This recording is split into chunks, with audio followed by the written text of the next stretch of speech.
শিবির করতে বুকের পাট্টা লাগে, জামাত করলে বুকে সাহস লাগে। যেই বুকে ঈমান নাই, সাহস নাই, সেই শিবির করাও তো সহজ নয়।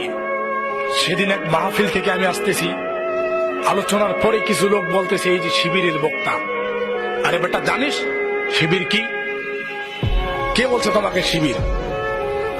শিবিরের বক্তা কে? শিবির কি? জামাত কি? তাদের ব্যাপারে আগে জানতে হবে এই মানুষটা কি, এরপরে তাকে কথা বলতে হবে।